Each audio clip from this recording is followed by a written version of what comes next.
Nomination കൊടുക്കാനുള്ള സമയം കഴിഞ്ഞിട്ടും കോട്ടയത്ത് യുഡിഎഫിനുള്ളിൽ സ്ഥാനാർത്ഥി നിർണയം പൂർത്തിയായില്ല. സീറ്റിനായി രംഗത്ത് വന്നവരോടെല്ലാം നോമിനേഷൻ നൽകാൻ നേതൃത്വം നിർദ്ദേശിച്ചു. ഇതിനിടെ ജില്ലാ പഞ്ചായത്തിലേക്ക് മുഴുവൻ സീറ്റിലും പുതുമുഖങ്ങൾക്ക് കോൺഗ്രസ് സീറ്റ് നൽകി. പാമ്പാടി ഡിവിഷൻ നൽകണമെന്ന ഓർത്തഡോക്സ് സഭയുടെ ആവശ്യം കോൺഗ്രസ് നേതൃത്വം തള്ളി. സീറ്റ് തർക്കം തീർക്കാൻ മുഖ്യമന്ത്രി നേരിട്ടിടപെട്ടിട്ടും പരിഹാരമായില്ല. കോൺഗ്രസും കേരള കോൺഗ്രസുമായുള്ള ചർച്ചകളും മിക്കയിടങ്ങളിലും എങ്ങും എത്തിയില്ല. ഇതിനിടയിൽ കോൺഗ്രസും കേരള കോൺഗ്രസും സീറ്റുകൾ വീതം വെച്ചെടുക്കുകയാണെന്ന് ചെറുപാർട്ടികൾ ആരോപിക്കുന്നു. കോൺഗ്രസ് നിലപാടിൽ പ്രതിഷേധിച്ചാണ് ഒരു ജില്ലാ പഞ്ചായത്ത് ഡിവിഷനിൽ ഉൾപ്പെടെ ഒറ്റയ്ക്ക് മത്സരിക്കാൻ JDU തീരുമാനിച്ചത്. ഇപ്പോഴും കണ്ടിരിക്കുന്ന കേരളത്തിലുണ്ടായിരിക്കുന്ന രാഷ്ട്രീയ മാറ്റം SNDP BJP കൂട്ടുകെട്ട് കണ്ടിട്ടാണ് കോൺഗ്രസ് ഈ കട്ടിൽ ഭരിക്കുന്നതെങ്കിൽ അത് അപകടകരവും ഖേദകരവുമാണ്.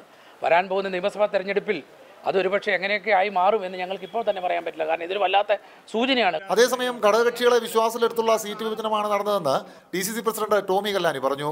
അർഹമായ പരിഗണന ഘടകകക്ഷികൾക്ക് നൽകും. ചെറിയ പരാതികളുണ്ട്. ആ പരാതികളും ഈ 17-ാം തീയതിയോടുകൂടി തന്നെ ഞങ്ങൾ പരിഹരിക്കും.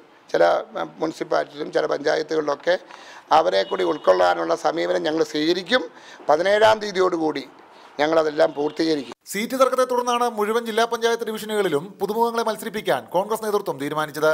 പാമ്പാടി ഡിവിഷൻ നൽകണമെന്ന ഓർത്തഡോക്സ് സഭയുടെ ആവശ്യം കോൺഗ്രസ് നേതൃത്വം തള്ളി. കാതോലിക്ക ബാവ ഇക്കാര്യം KPC പ്രസിഡന്റ് VM സുധീരനോട് നേരിട്ട് ആവശ്യപ്പെട്ടിരുന്നു. റിപ്പോർട്ടർ, കോട്ടയം.